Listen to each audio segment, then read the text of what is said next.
জমা টাকা, স্বর্ণ এবং রৌপ্য এই দুইটা মিলাইয়া যদি দাম হয় 52.5 ভরি রূপার দাম সমপরিমাণ, তাহলেই ওই মহিলার উপরে যাকাত ফরজ।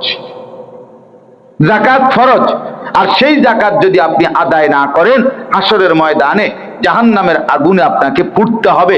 বিষধর সাপ আপনার শরীরের মধ্যে, গালের মধ্যে ঠোকরাইতে থাকবে, কামড়াইতে থাকবে।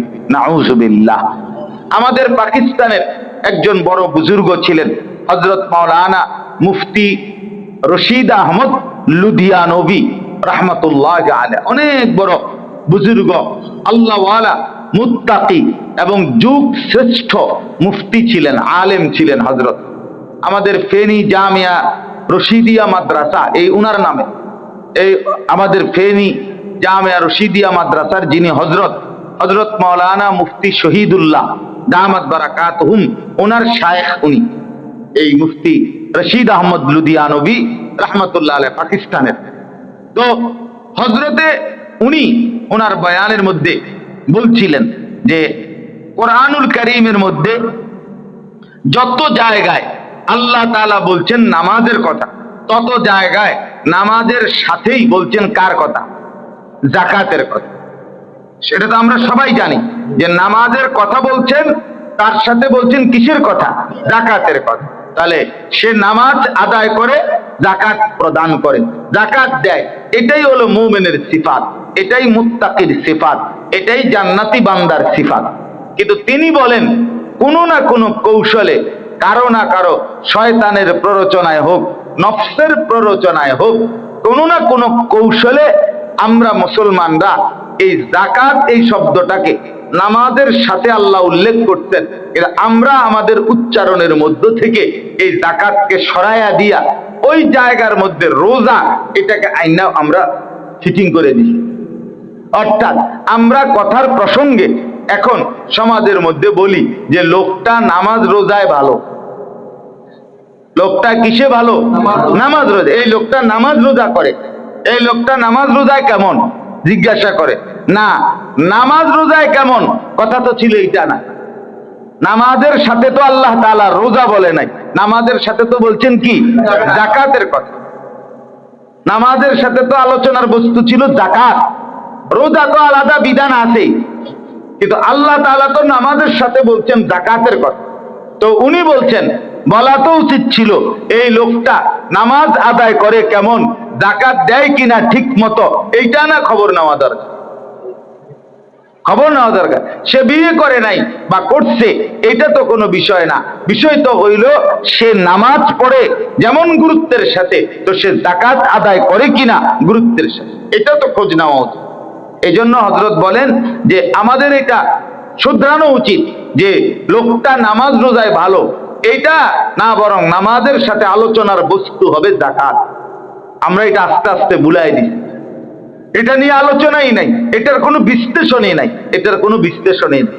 এই জন্য একটি অবহেলিত ফরজ আমল হলো আপনার যাকাত, যে ব্যাপারে আমাদের সমাজের মানুষের প্রচন্ড রকম অবহেলা। কিছু মানুষের অবহেলা এরকম যে তারা মনে করে যে যাকাত গরিবের উপরে ফরজ হয় না, ধনী মানুষের উপরে যাকাত ফরজ। আসলে বাস্তব কথা হলো যাকাত ধনী এবং গরিব দুনিয়াবি আমরা যাদেরকে বলি এদের হিসাবে না, বরং শরীয়ত একটি নির্ধারিত পরিমাণ বলছে। এই নির্ধারিত পরিমাণের নেসাব, এটারে নেসাব বলে। শরীয়তের একটা নির্দিষ্ট পরিমাণ সম্পদের মালিকানা যেই হবে এবং 1 বছর পর্যন্ত তার কাছে সেটা থাকবে, তার উপরেই যাকাত ফরজ। এটা গরিব না ধনী এটা দেখার বিষয় না। তাইলে শরীয়তে যাকে ওই পরিমাণ বলছে, ওই পরিমাণটা যার মধ্যে আছে তার উপরেই যাকাত ফরজ, তার উপরেই যাকাত ফরজ। এখানে আমাদের সমাজ তাকে গরিব বলে নাকি সমাজ তাকে ধনী বলে, এটা মূল বিষয়। সমাজের ফয়সালার আলোকে না, বরং আল্লাহ তাআলার বিধানের আলোকে কি নির্ধারণ হয়? যাকাত নির্ধারণ। যাকাতের ক্ষেত্রে অনেকেই আছে এইটা ভাবে যে যে পরিমাণ দান সদকা করছি, গরিব দুঃখীরে দিছি গত 1 মাস যাবত, যাকাত আসলে আর কতই আইব, এর চেয়ে বেশি দিছি মনে হয়। এখন জোহরের নামাজের ফরজ 4 রাকাত, 4 রাকাত নামাজে 8টা সেজদা দিতে হয়। 4টা রুকু দিতে হয়। এখন কেউ যদি কতক্ষণ লাগাতার সেজদা দিয়া যদি বলে যে আপনার 4 রাকাত নামাজে মিয়া 8টা না মাত্র সেজদা, যে কয়টা সেজদা দিছি এতক্ষণ আধা ঘন্টা লাগাইয়া সেজদা 30-40টার কম হইতো না। হ্যাঁ, 30-40টার কম হবে না সেজদা। তাইলে জোহরের নামাজ হইয়া আর উর্বি দিয়ে গেছে গা, কারণ জোহরের নামাজ হওয়ার জন্য ফরজ 8টা সেজদা দরকার, আমি সেজদা দিয়ে রাখছি 30-40টা। আপনি বলেন তাইলে কি নামাজ আদায় হবে? হবে না, কশ্চিন কালেও হবে না। আপনার 30টা সেজদা দেওয়ার দরকার নাই, আপনি গুইন্না হিসাব কইরা আমার 4 রাকাত নামাজে যে কয়টা সেজদা দরকার আপনি ওই কয়টা দেন। এত বালার দরকার নাই আমার, আপনার এত এশকের দরকার নাই আমার। তো ঠিক তেমনি ভাবে আপনি হিসাব ছাড়া অগণিত টাকা যাকাত হিসাবে দেওয়ার দরকার নাই। শরীয়ত আপনার উপরে যেতটুকু নির্ধারণ করেছে হিসাব করে অতটুকু যাকাত দেওয়া আপনার জন্য বাধ্যতামূলক। এজন্য আমার শায়েখ আল্লামা মুফতি মুশতাকুর নবী সাহেব হুজুর বলেন, যাকাত আদায় করা যেমন ফরজ, যাকাত হিসাব করা তেমন ফরজ। আদায় করা যেমন ফরজ, হিসাব করাও কি তেমন ফরজ। এটা দিন, এটা বুঝে নিতে হবে, এটা হিসাব করে নিতে হবে।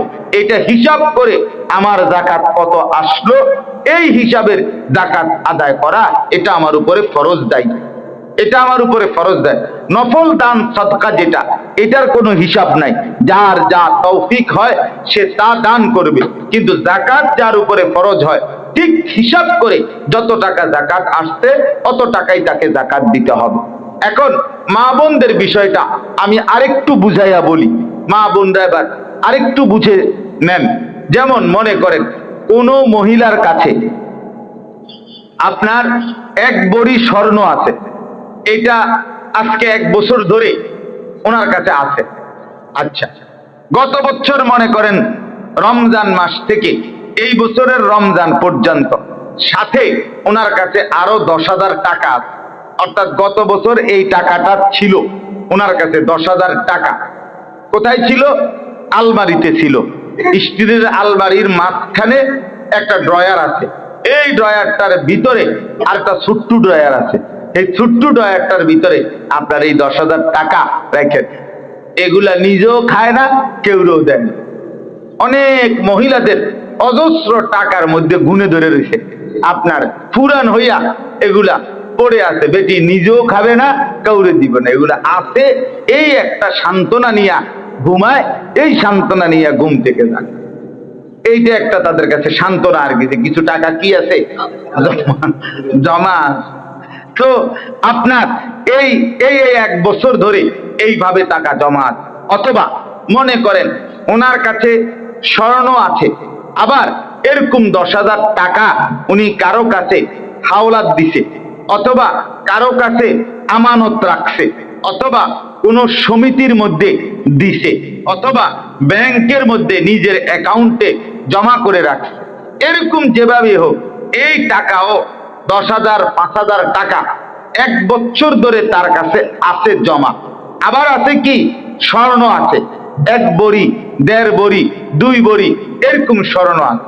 তাহলে এই দুইটা জিনিস, স্বর্ণ এবং এই টাকাটা যেটা 1 বছর ধরে তার কাছে জমা ছিল, এই দুইটা এখন মিলাইতে হবে। মিলাইয়া হিসাব বাইর করতে হবে। হিসাব বাইর করতে হবে কিসের?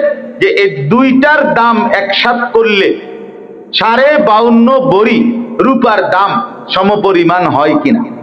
তাইলে 52.5 ভরি মানে 1 ভরি মানে 1 তোলা, 1 তোলা অথবা 1 ভরি একই কথা।